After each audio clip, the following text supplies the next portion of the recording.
Students, हम बात करेंगे इक्विलिब्रियम कांस्टेंट के यूनिट्स की।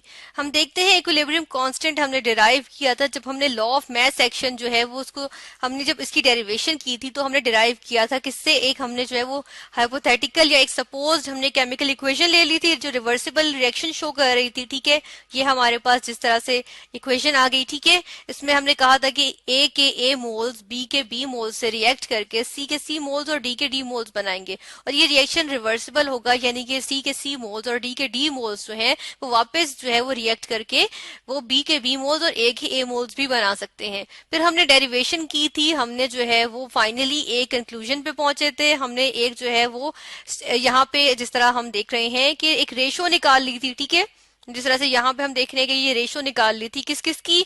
हम कहते हैं हमने जो है वो प्रोडक्ट्स के कंसंट्रेशन की, प्रोडक्ट्स की प्रोडक्ट की कंसंट्रेशन की प्रोडक्ट ली थी। ठीक है, प्रोडक्ट्स ये जो हमारे पास है इनकी कंसंट्रेशंस की प्रोडक्ट ली थी। ठीक है, तो हम देखते हैं कि वो उसकी रेशो जो थी, यानी कि हमने यहाँ प्रोडक्ट्स लिख देते हैं और इसकी कंसंट्रेशन की बात है इसलिए हमने कहा था स्क्वायर ब्रैकेट्स जो हम डालेंगे वो हम किस लिए डालते हैं, हम कंसंट्रेशन के लिए डालते हैं। ठीक है, और हम यहाँ कहते हैं कि प्रोडक्ट्स की कंसंट्रेशन ओवर रिएक्टेंट्स की कंसंट्रेशन। अब ये जो है वो कन्वेंशन है। ठीक है, कि हमने हमेशा से जो है वो यही लेना है, ये जो है वो तय है कि हमेशा प्रोडक्ट्स ऊपर आएंगी और रिएक्टेंट्स की कंसंट्रेशन नीचे आएगी। ठीक है, जिस तरह यहाँ पर भी दिया हुआ है। तो ये कंसंट्रेशन जो है यानी ratio of concentration of products to the ratio of to the concentration of reactants. ठीक है, तो हम कहते हैं ये जो होती है वो किसी एक जो इक्वेशन होती है उसके लिए जो है ये कांस्टेंट होती है। और ये कांस्टेंट हमारे पास क्या चीज आ गई है, ये कांस्टेंट हमारे पास हमने इसको कहा है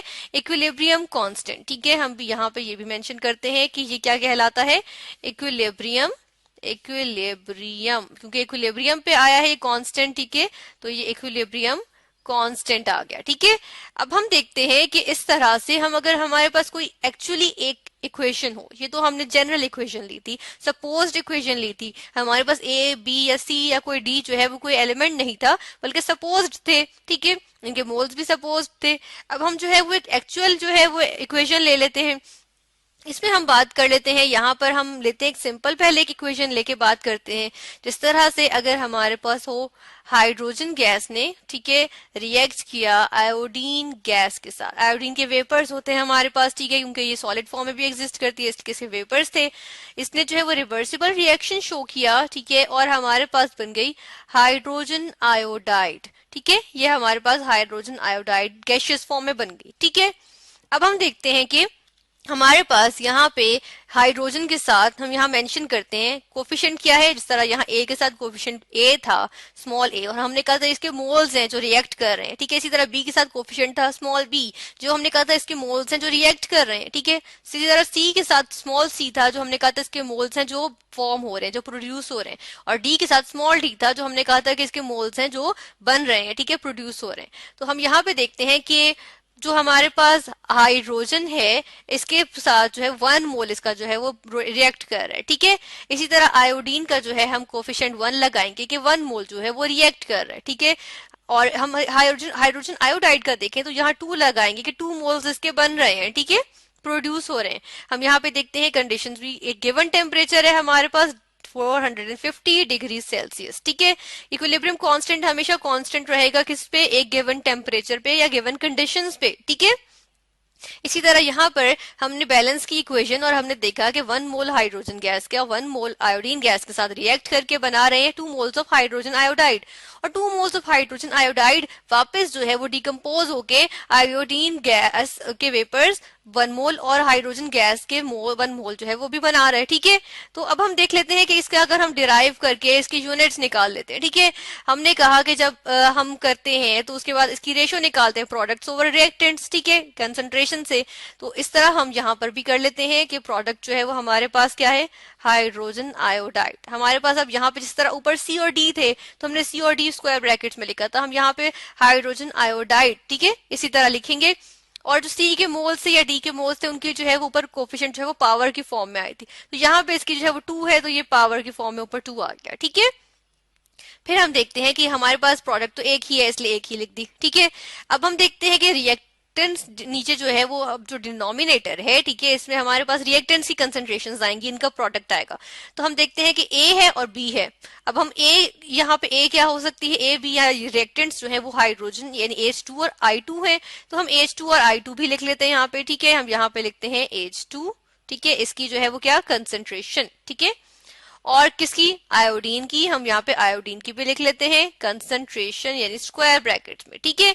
ये हमारे पास आ गई। अब हम देख रहे हैं कि हाइड्रोजन के जिस तरह ए के ए साथ आया था, बी का बी जो है ये पावर की फॉर्म में आए थे। यहाँ पर इसके साथ वन है, इसके साथ वन है, तो यहाँ पे ये पावर की फॉर्म में वन और वन ही आएगा। तो वन लिखे ना लिखे ए की बात होती है, तो हम यहाँ पे ऐसे ही रहने देते हैं, ठीक है। और ये इसका क्या है, ये इसका जो है वो क्या आ गया, इक्विलिब्रियम कांस्टेंट आ गया, ठीक है। ये इसका इक्विलिब्रियम कांस्टेंट आ गया। अब हम बात कर लेते हैं कि जो स्क्वायर ब्रैकेट्स की बात की हमने, ठीक है, और हमने कहा कि जो स्क्वायर ब्रैकेट्स होती हैं, ये जो स्क्वायर ब्रैकेट्स हैं ये किसको रिप्रेजेंट करती हैं, हमने कहा कंसंट्रेशन को। CONC में कंसंट्रेशन के लिए लिख रही हूँ, ठीक है, और वो कंसंट्रेशन जो रिएक्ट कर रही है एक्चुअली रिएक्शन में, ठीक है। और हम कहते हैं कि जो स्क्वायर ब्रैकेट्स हैं इनको हम जो यूनिट्स होते हैं वो होते हैं मोल्स पर डेसीमीटर क्यूब, ठीक है, या फिर हम कहते हैं मोल्स पर लिटर। लिटर और डेसीमीटर क्यूब एक ही होते हैं, ठीक है। तो हम लिटर कहें या डेसीमीटर क्यूब का एक ही बात है। हम कहते हैं मोल्स पर लिटर या moles per decimetre cube, usually इसका जो है वो हम यूनिट्स लेते हैं, ठीक है। ये इसके क्या आ गए, यूनिट्स, कंसंट्रेशन के यूनिट्स आ गए, ठीक है। हम यहाँ पे कह रहे हैं कि मोल्स पर डेसीमीटर क्यूब या मोल्स पर लिटर। अब हम जो है वो स्क्वायर ब्रैकेट्स के लिए आ गया, ठीक है, यानी इसके अंदर जो भी चीज मौजूद होगी इसके जब हम जो है वो इसकी कंसंट्रेशन की बात करेंगे तो जो हम यूनिट्स लेंगे वो हम ये लेंगे, ठीक है।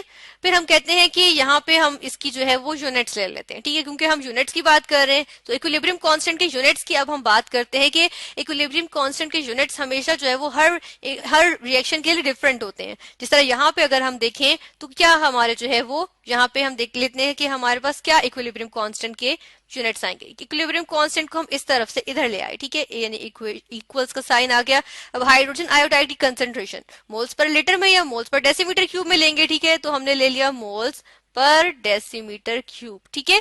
अब ये जो मोल्स पर डेसीमीटर क्यूब है इसको मैं ऐसे भी लिख सकती हूँ मोल्स, ठीक है। और अगर ये जो मेरे पास मौजूद है ये जो डेसीमीटर क्यूब है, अगर इसको ऊपर ही ले जाऊं तो -3 हो जाएगा, ये माइनस में आ जाएगा क्योंकि अभी प्लस में है डिनोमिनेटर में। तो इसको मैं ऐसे भी लिख सकती हूँ मोल्स, ठीक है, डॉट डेसीमीटर का -3, ठीक है। तो इसको यहाँ इसको भी हम मोल्स पर डेसीमीटर क्यूब ही कहेंगे। तो मैं लिखती हूँ मोल्स पर डेसीमीटर क्यूब, ठीक है। अब स्क्वायर है यहाँ पे हमारे पास जो है वो ओवरऑल देख रहे हैं तो स्क्वायर है, इसका हम ले लेते हैं स्क्वायर, पूरे का स्क्वायर आ गया, ठीक है। फिर नीचे वाली जो टर्म है इसका ले लेते हैं कि हमारे पास क्या मौजूद है, हाइड्रोजन, इसकी कंसंट्रेशन क्या होगी, मोल्स पर डेसीमीटर क्यूब, ठीक है। और हमारे पास यहाँ पे तो कोई वो मौजूद नहीं है ना कि पावर मौजूद नहीं है, वन ही है, तो वन ना भी लिखे तो खैर होती है, ठीक है, तो हम यहाँ पे नहीं लिखते। फिर हम लिख लेते हैं आयोडीन की, ये भी क्या होगी, मोल्स पर डेसीमीटर क्यूब, ठीक है। इसकी भी आ गई हमारे पास, इसको हम एक्सटेंड कर लेते हैं। अब ये हमारे पास मौजूद है, ऊपर भी मोल्स पर डेसीमीटर क्यूब है। अब स्क्वायर का मतलब क्या है, स्क्वायर का मतलब है कि 2 दफा मौजूद है, ठीक है, तो हम इसको 2 दफा लिख लेते हैं। हम इसको एक और दफा लिख लेते हैं कि मोल्स पर डेसीमीटर क्यूब, ठीक है, यानी स्क्वायर का मतलब यही होता है। तो हम देख रहे हैं कि ऊपर भी वही चीज मौजूद है जो नीचे मौजूद है। हम इसकी जो है वो कैंसिलेशन कर सकते हैं, ये इससे कैंसिल हो गए, ये पूरी की पूरी यूनिट्स इससे कैंसिल हो गए। नतीजतन हमारे पास क्या यूनिट्स आए, कोई यूनिट्स नहीं आए, ठीक है, नो यूनिट्स, ठीक है। यानी कि इस इक्वेशन की हम जो है रिस्पेक्ट से बात करें तो हमारे पास कोई यूनिट्स नहीं आएंगे, यानी कि इक्विलिब्रियम कांस्टेंट के कोई यूनिट्स नहीं आ रहे इस केस में। किस केस में, हमारे पास जो ये हाइड्रोजन और आयोडीन की जो है वो हाइड्रोजन आयोडाइड बना रहे हैं, तो ये जो रिएक्शन है इसमें हमारे पास कोई यूनिट्स नहीं आ रहे, ठीक है। बिल्कुल इसी तरह हम बात कर लेते हैं, एक और प्रोसेस ले लेते हैं। हम बात करते हैं कि नाइट्रोजन गैस ने बनाए हाइड्रोजन गैस के साथ रिएक्शन करके क्या चीज, अमोनिया गैस बनाई, ठीक है, ये बना ली इसने अमोनिया गैस, ठीक है। अब हम देखते हैं, इसको पहले बैलेंस कर लेते हैं ताकि हमें पता चल जाए साथ साथ क्या कोफिशिएंट्स आएंगे। यहाँ पे हमें 3 लगाना पड़ेगा और यहाँ पे 2 लगाएंगे, तो ये बैलेंस हो गए, ठीक है, ये इक्वेशन बैलेंस्ड है। अब हम यहाँ पे कंडीशंस नहीं मेंशन करते फिलहाल, और अब हम देखते हैं कि ये जो है इसके यूनिट्स लिखे तो किस तरह से लिखेंगे। इसके यूनिट्स लिखने के लिए हम क्या करते हैं कि हम जो है वो पहले इसका लिखते हैं कि इसके जो के हम इसका इक्विलिब्रियम कांस्टेंट की एक्सप्रेशन लिखते हैं, ठीक है। प्रोडक्ट्स ओवर कंसंट्रेशन आएगा, प्रोडक्ट्स क्या है हमारे पास, प्रोडक्ट्स की concentration, sorry products over reactants आएगा, प्रोडक्ट्स की कंसंट्रेशन, इसका ऊपर पावर क्या है 2 आ गया, ठीक है। फिर नीचे हम देखते हैं, नीचे हमारे पास क्या है, नीचे हमारे पास जो है वो रिएक्टेंट्स की कंसंट्रेशंस आएंगी। नाइट्रोजन की आ गई, नाइट्रोजन गैस की और हाइड्रोजन गैस की। अब हाइड्रोजन गैस का कोफिशिएंट है वो यहाँ पे जो है वो एक्सप्रेशन में पावर के फॉर्म में आ जाएगा, तो ये 3 है तो ये क्यूब आ गया, ठीक है। और हम कहते हैं कि अब हम देखते हैं कि इसकी जो है वो क्या होगी हमारे पास यूनिट। यूनिट निकालने के लिए हम फिर से वही जो है वो प्रोसीजर करेंगे कि moles per decimetre cube, moles per decimetre cube आया, ठीक है, ऊपर स्क्वायर है, यहाँ पे स्क्वायर आ गया, ठीक है। नीचे देखते हैं नाइट्रोजन गैस जो मौजूद है इसका एक ही है, मोल्स पर डेसीमीटर क्यूब, ये एक दफा आ गया, ठीक है। और दूसरा जो हाइड्रोजन मौजूद है हमारे पास, इसके कितने मौजूद है, मोल्स पर डेसीमीटर क्यूब, ठीक है। और लेकिन हम यहाँ पे इसकी जो है वो 3 की पावर आ रही है, तो यहाँ पे हम 3 की पावर लगा देंगे, ठीक है, इसको एक्सटेंड कर लेते हैं।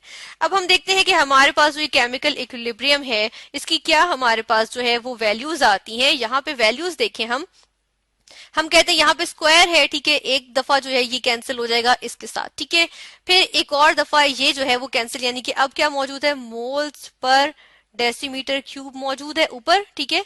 नीचे क्या है, नीचे हमारे पास है मोल्स पर डेसीमीटर क्यूब का क्यूब मौजूद है। क्यूब को मैं इस तरह भी लिख सकती हूँ, मोल्स पर डेसीमीटर क्यूब, और साथ में आ जाएगा मोल्स पर डेसीमीटर क्यूब का स्क्वायर, ठीक है। ये हो गया, एक दफा इससे कैंसिल हो गया। अब हमारे पास क्या बचा, मोल्स पर डेसीमीटर क्यूब, ठीक है, इसका स्क्वायर बचा है। इसका जो स्क्वायर है मैं अगर इसको ऊपर ले जाऊं तो ये ऑपोजिट हो जाएगा, यानी कि मोल्स जो है नीचे जो है वो प्लस में आ रहे हैं, यानी सी जो पावर है प्लस में है। अब ऊपर जाके क्या हो जाएगी, -2, क्योंकि 2 साथ है तो -2, ठीक है। और जो डेसीमीटर क्यूब है ये किस तरह से आ जाएगा, ये नीचे जो है ये क्या हो रहा है, डिवाइड हो रहा है, यानी कि ऊपर जाएगा तो पॉजिटिव में आ जाएगा, तो ऊपर लेके जाएंगे ये पॉजिटिव में आएगा प्लस, और जो है वो 3 2 6, तो यहाँ पे +6। तो ये हमारे पास यूनिट्स आ गए इक्विलिब्रियम कांस्टेंट के, जब हमारे पास रिएक्शन था अमोनिया गैस की फॉर्मेशन वाला, ठीक है, कि हमारे पास डिफरेंट आई, यानी कि जो हमने बात कही थी वो सही हुई कि इक्विलिब्रियम कांस्टेंट के यूनिट्स डिपेंड करते हैं किस पे, रिएक्शन पे, ठीक है। तो हमने देखा कि इक्विलिब्रियम कांस्टेंट के यूनिट्स जो होते हैं वो रिएक्शन टू रिएक्शन डिफर करते हैं।